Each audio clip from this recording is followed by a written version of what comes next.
Did you know you can now register for the 7th annual Osmosis Con taking place October 10th to the 12th, 2021 at the Bahia Resort Hotel, San Diego? We have exciting news. You'll now be able to attend this renowned event in person in San Diego or virtually through a dynamic online community. Cynthia Hetherington and the HG Group consistently deliver the best training at this open source intelligence skills building conference, and this year is no exception. You can learn more at osmosiscon.com. I want to talk to everybody today about ScopeNow.com. ScopeNow has been a big-time sponsor of this program for quite some time, and I just love their service. I've been using them since the beginning. I'm one of their beta customers, and it's been so awesome to see them grow into the business that they are today, and just how they just keep reinventing themselves and pushing themselves to get more and more information. What it comes down to is ScopeNow is a tool that you definitely need to use if you do social media investigations, any internet research, and really spending less time digging around and looking for information. I think is one of the best points of how ScopeNow can help you. Their AI platform, their analytics are amazing. You really get an idea of what you need. You're reducing the time, you're reducing the manpower that you're spending on doing this research, because they're essentially doing it for you, and they're doing it correctly, which is most important. One of the new things that they're actually offering is this flagging system where you can flag behaviors and really highlight and look out for fraud. If you're doing a lot of fraud research, this is a fantastic tool, and you can set up alerts. So you have particular people that you're looking at, you can actually set up alerts to get notifications when the criteria that you set up is actually is flagged and goes off. It's really, really amazing. And their relationship and association analytics are top notch, really cutting edge and really, really cool. When they brought that out on version 3, it was a game changer. I mean, really being able to see how people interact together and having that relationship, analysis is really, really something that's cool. One of the other things about being involved with ScopeNow is their ability to offer webinars. Their team is cutting edge on putting together and getting out really, really great content. If you're a member of ScopeNow, if you know who they are, you've seen them around on LinkedIn, you'll know that they're constantly doing webinars on these new websites that are coming out, and they're really staying on top of it. And don't forget, any reports that you generate, you can actually white label those reports and put your own logos on and really make them look professional, which could equate to more billing for you as well. So check them out today. It's www.scopenow.com. They're a great, great company. They should be one of the tools in your toolbox, along with whatever kind of search engines you do. You need to make sure that ScopeNow is a part of that suite. ScopeNow.com. Are you an investigative professional? Have you heard about the investigatorstoolbox.com? Check out this exclusive online community for networking, learning, and data resource management. The Toolbox is a one-stop shop for all your investigative needs. Check out our robust collection of forums, our comprehensive learning page, and our expansive library of OSINT research tools. We've just released an app for both iOS and Android, so you can access the site seamlessly right off your phone. We have also partnered with some amazing companies like Crosstracks, Delphoint, IRB, ScopeNow, the Hetherington Group, PI Magazine, PI Gear, Merlin Locate Services, Parabin, the PI Institute of Education, and so many more. They're offering over $1,250 worth of discounts and benefits exclusively to community members today. Use code PIP201836 and save 10% on your membership. That's www.investigators-toolbox.com.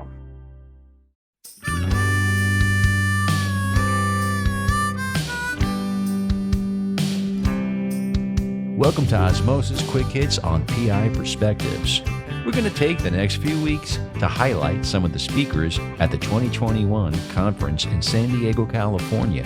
This week, we welcome Arno Reuser. Arno is not your typical OSINTER. He has an extensive background in research and hails from the Netherlands. Arno has developed a system on how to make sure you're asking the right questions to your client so you can get the best results. So let's join Arno and your host, Private Investigator, Matt Spaier. And welcome everybody to this week's episode of PI Perspectives, the Quick Hits for Osmosis. Well, today we're going across the pond. I'm very excited to welcome Arno Reuser to our program. Arno, how are you? I'm very fine, Matthew. How are you? Good. Aside from butchering your last name, I think I'm doing okay. You're doing absolutely fine. No problem at all. Thank you very much for having me. Yeah, it's great. I'm excited to talk to you. You have such an interesting background. Before we got online, you were telling me a little bit. So you're actually in the Netherlands right now, correct? I am, yes, I am. I'm in a lovely little medieval city, Leiden, founded somewhere in the end of the 12th century, and the hometown of the founding fathers that left Leiden to sail to Plymouth to pick up their fellow countrymen and sail to the United States or to America to found the United States of America. They're actually coming from this particular city. And the reference Robertson's Alley is still there, as well as the plaque left behind by President Bush the Elder when he visited my town. Wow, that's amazing. So much history over in Europe. I love it. I think us Americans, we take it for granted. Okay, so your background is quite extensive. I mean, just going through how you got into this business, I mean, you pretty much were like Cynthia. You started off as a librarian. Is that correct? Yeah, I'm a very proud librarian. Okay. And I'm very happy to be a librarian. I used to study history at the University of Amsterdam when I had to do my first archival research in the medieval city of Kampen, which history goes back to the 11th century. Right. And I found out that whatever question I asked the people behind the counter in the archives, I always got the answer within 45 seconds. Wow. Within 45 seconds. That's impressive. So after a couple of hours, I was really thrilled and stunned. How do you do that? Right. So I went behind the counter to find out how it worked. And I didn't understand anything of it. And besides, I was thrown out by policemen until they found out that I was honestly interested in how does the system work. Right. They explained it to me. I still didn't understand, but the penny dropped. I switched my career to the Library Academy because I want to have access to information. Sure. I'm an information freak. I'm a source horse. I want to know where is the good, reliable, validated information. How can I get it? And how can I make it accessible for the customer? So I went to the Library Academy. I learned about sources, about indexing systems, about online databases in 1980. Mm-hmm. I learned about the internet in 1990. Right. And there was no such thing as internet in the Netherlands. It didn't exist, only at universities. There was no Windows 3.1. There was no World Wide Web. Can you imagine that? Wow. Internet without World Wide Web. That's when I started. Where's Al Gore?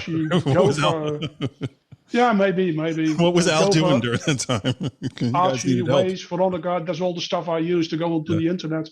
Combine that with information I found in libraries, combine that with what I found in online databases. Right. That's how the Dutch Defense Intelligence Service discovered me. They were thrilled by the system I had developed to give answers to questions instead of piles of books or piles of records like Google still does. Remember, they return 20, 30 million results.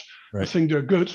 Yeah. Wrong. Yep. So in 1990, I started my career at the Dutch Defense Intelligence Service to establish their open source intelligence shop. I was the first one in Europe to do that. Right. Nobody knew what it was. I didn't know what it was. I had to learn that from the scratch. And in 2013, I resigned because there was so much demand for my services, for training, for courses, for workshops, for consultancy, that I thought, well, why don't I do this on my own? Yeah, this is here smart. I am. You're an entrepreneur. That's great. Fantastic. You know, since you're telling me all this stuff, it's a question popped in my head, and I know it's going to be silly, but I'm really curious about it. Is there like a Dewey Decimal System in the Netherlands, or do you have a different type of library type system for cataloging? We use Universal Decimal Classification. Okay. Which is its little sister. It doesn't make much difference. Okay, all right. It's all classification schemes. It's arranged differently, and that's about it. Yeah, that's my irrelevant question of the day. So I think I'm done.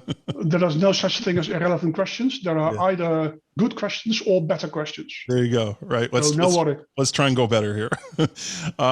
So it really, what it comes down to, the reason you're coming to Osmosis is the methodology, right? Asking the right questions, or making sure the assignment, when it's first given, that you're asking the right questions to set yourself up for a win, right? Am I understanding correctly? Yeah. Correct. The entire process of producing intelligence from open sources, right, where open sources is all information, not just the World Wide Web, which is a big misunderstanding. Right. Many people out there on the internet assume that OSINT is just World Wide Web, and just using some stupid tools or something, which couldn't be further from the truth. It is about all sources, everything. Yeah. No, even going to a courthouse and pulling records, right? Pulling files. That is open source intelligence, right? Absolutely. Listening to the radio, studying a picture of Saddam Hussein and noting that he's not in his normal office, but somewhere in the basement where you see cables running on the floor, and you assume, wait a minute, he's fled to some bunker or something and created a make-up interview room or something. Sure. You can read so much from pictures only. But anyway, so I established this OSINTER shop, and I also established this intelligence cycle, which is a very well-known method of describing the intelligence production process. And in that intelligence cycle, which really is a circle, there are 2 steps that are essential in my experience. One of them is requirement analysis. What is it that you are exactly looking for? And that is the biggest mistake that most OSINTians make. Yeah. They have a question and they immediately go to the internet, they immediately go to Google, hammering 2 or 3 keywords, and then hoping for the best. It's a strategy that I call guesswork, just stupid guesswork. How do you spell that? Yeah. I'm kidding. Yeah, and I think that a lot of times we rely on things like Google and we don't finish doing our research, right? We'll get an answer and it's like, okay, well, I've got this, or even some, like another source is confirming this and just not taking that step further, right? And I think there's a real push from what I'm seeing in the last year or two of pushing methodology, which I think is fantastic. Like that is the real way to teach how to do open source investigations or investigations in general, right? It's not the tool, because the tools are always going to change. They'll get better, they'll get worse, there'll be, something that works and then it doesn't work. But the ideas behind the mechanics of how you do everything is so important. And I think that's why your track is interesting, because you're really laying the foundations of, okay, this is how you do it, this is the methodology behind it, yeah, right? Correct. So what I'm going to do in my talk is I'm going to share a technique method to make questions clear. Because we all have this experience where we get very, very vague questions. Right. Can you do a search on this and this person? Can you please find this telephone number? Would you mind doing blah, blah, blah? And you have no idea what the customer wants. You don't know what the problem is behind the question. You don't know which information problem they're trying to solve. You have no idea what they're looking for. What customers do is they translate their question into something that they think you understand. Right. Which makes it so vague that you don't know what to do. Yeah. Now, that's the system that I've designed. I call this creating an answerable question. It consists of 4 steps, and that's what I'm going to share with all the participants at Osmosis. And I surely hope that they will like it, that they will appreciate it, because it's going to help them formulate their questions. And if they have their question correct, searching is easy, piece of cake.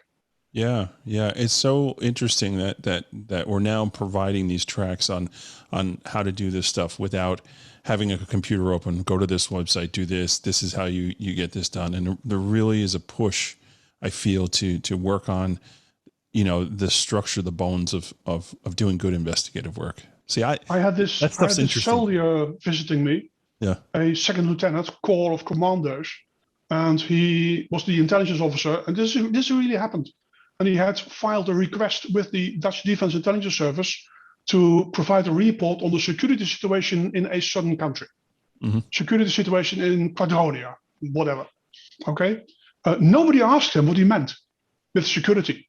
Is that economical security, traffic, water, health, right, or the enemy, or whatever? I did. Guess what he meant? What he got back from the intelligence service was a report this thick. Wow. Completely irrelevant. Yeah. What he wanted, because that's what I asked him, what do you mean security? Well, he said, I want to have I asked him, what is your preferred answer? And he said, well, I want one A4 paper with pictures on it of nasty, creepy little animals that you do not wish to find in your shoes early in the morning, like scorpions, black spiders, etc. Because he wasn't trained for that. Right. That's what he called security. Wow, that's amazing. I don't care if that's a joke. I don't care if you agree. The customer rules. Yeah. And nobody asked him. So I don't get that at all. Yeah. Yeah. So I went to a tropical doctor. I got a list of nasty animals. I gave him that, and he was very, very happy. That's amazing. Not Problem only, solved. did you ask the right question, you got the right answer. That's Correct. amazing. Now, the trick is, if you find a lot of interesting materials, which is what most people do, they find a hell of a lot of material and they don't know what to select. Does that ring a bell to most people? Yeah. People start searching, they have no idea when to stop searching. Aha. Right. What is the criterion to stop searching? You don't know what to do next. And you have this feeling of being lost in a kind of a maze, is what I call a maze effect, which are all indicators that your question is wrong, that your question is way too vague. Wow, that's amazing. What is the threat to the national security of the United States if a certain politician is going to die and being replaced by another? You're not going to find that in Google, my friend. Yes. Okay? You have to do research there. Sure. You have to figure out what is security, what is the current situation, what's the future situation, blah, blah, blah. You have to set up a complete collection plan, and then you do your research. No tools. Yeah. No, that's great, man. It's such a great approach to doing all these things. Oh, it helped me a lot. It helped me a lot.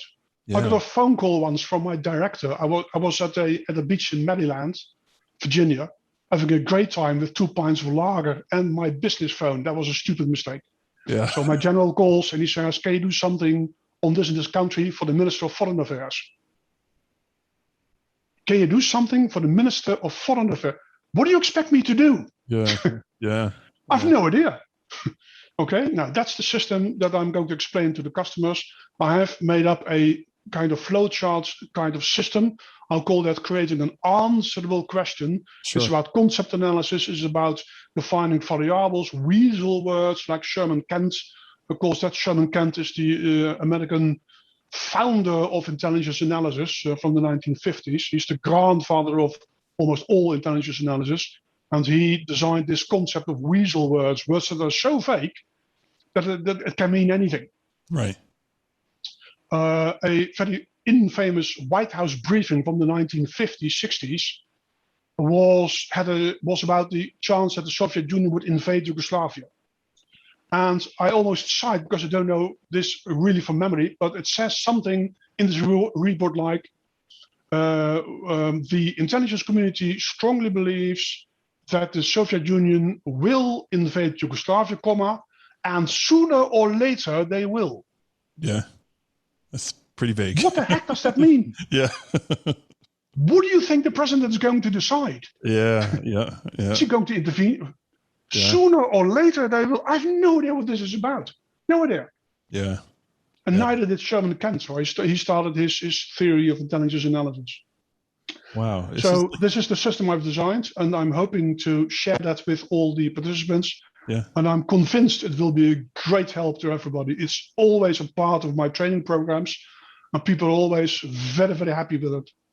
Yeah, and this is why we do these programs and we have you come on and talk about this stuff, because if you're looking on the website, I don't think it does justice to what you're saying now. I'm super excited to sit in on your class. I didn't know too much about it coming in, but it's like these things you're telling me. I know no matter what type of business work that I do, if I'm a service provider, if I provide a particular service to somebody, learning how to ask questions like that, I mean, that's taking your business to another level. This is really cool stuff. Oh, yeah, absolutely. It's a very good tip, Matthew. Thank you very much. Yeah. I will, during the weekend, write a little abstract of what I'm going to do and send that to Cynthia. Yeah, that's great. And hopefully it makes its way up to the website. Yeah. Have you ever attended Osmosis before, or would this be the first time? No, never, Yeah. no. Yeah, it's really interesting. Going on, I guess this is the 7th year they're doing it. I think I've gone to 5 years, and Wow. I just love it. I love the networking out of it. Just meeting all different types of people that do many things that I don't do. It's so cool. You're gonna love it. You're gonna love it. And Sandy, I'm really delighted that I'm invited by Cynthia, because I'm thrilled to finally, after so many years, visit my beloved country again, the United States of America. Yeah. And go to a part where I've never been, and meet so many experts. And I'm hoping to share as much as I can during these days. And I certainly hope I can learn as much as I can. Yeah, and that's the thing. We're always learning. And at those places, you're going to meet people who don't do things that you do. And it's if you invest in the time in actually going and participating, you're going to walk away not only with good, domain knowledge of how to do your craft better, but the relationships are priceless as well. And it's really absolutely, yeah. You can't be successful in this business if you don't have a network. Okay. So if Arno wasn't the master librarian and the master, designer here of this teaching, what would you be doing with your life if you weren't doing stuff like this? If I wasn't an information freak, I know nothing else but being an information freak. Okay. If I could not be an information freak, I would probably work in a zoo. Awesome. And attending animals. That's great. Yeah, I actually, side note, I took my young children to the Bronx Zoo in New York City for the first time a couple weeks ago. I've been there. That was fantastic. I hadn't been since I was a kid, and I was like, wow, they have a lot of interactive stuff now. It's like really, really cool. We liked it so much, we actually got a year pass for the family. So yeah, it's good stuff. Especially because they have a bald eagle. Yeah, they do. Living in a tree. Yes. And there's a cage around the tree, but that's not to keep the bird in. Yeah. There's no roof on it, as far as I remember. Okay. But the signpost explained that this bald eagle just liked this tree to go to this tree every night. Yeah. And they respected that, so they built a fence around it to protect the tree from the visitors. That's it. That's all. Yeah, that's amazing. The bird is free to go wherever it likes. I love these little things. Yeah. So San Diego probably has one of the best zoos in the world. So if you're into zoos, you should really make some time to go to that zoo. I most certainly will. It's amazing, just to really. Oh wow! I'm going to have a great time there. Yeah, definitely make some time for it. Arno, this was really, really cool, man. I appreciate meeting you and learning about this stuff. Well, like I said, I didn't know too much about it, but I'm really excited to actually learn more. And I see, just talking to you, nuggets I can use for my own business that I'm going to walk away with, which is amazing. And all for free. Yeah, there you go. Well, you got to be in it to win it, right? So, so Osmosis, folks, go sign up. The information is in the show notes. It's going to be in October. I think it's October 12th to the 14th. Come meet Arno. I'll be there. Come say hi to me. And this is definitely something you don't want to miss here. So, Arno, thank you for taking the time here. I appreciate it. And we'll catch everybody next week on the next show. Thank you very much, Matthew. You're welcome.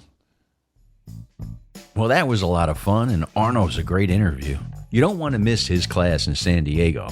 And you can learn more about the event at osmosiscon.com. We'd also like to thank ScopeNow and investigatorstoolbox.com for sponsoring this episode. Now, have you checked out Investigators Toolbox? It's a dynamic resource community for the investigative professional. And use code PIP201836 to save $20 when you join. You can sign up through the app available on iOS and Android platforms. And if you have a question or a comment about the show, just email Matt at matthews@satellitepi.com. You can also find him on LinkedIn, Instagram, and Facebook. He'd like your feedback to bring you the best shows possible. And we'll be back on Monday with a new show. So make sure you tune in and stay safe out there.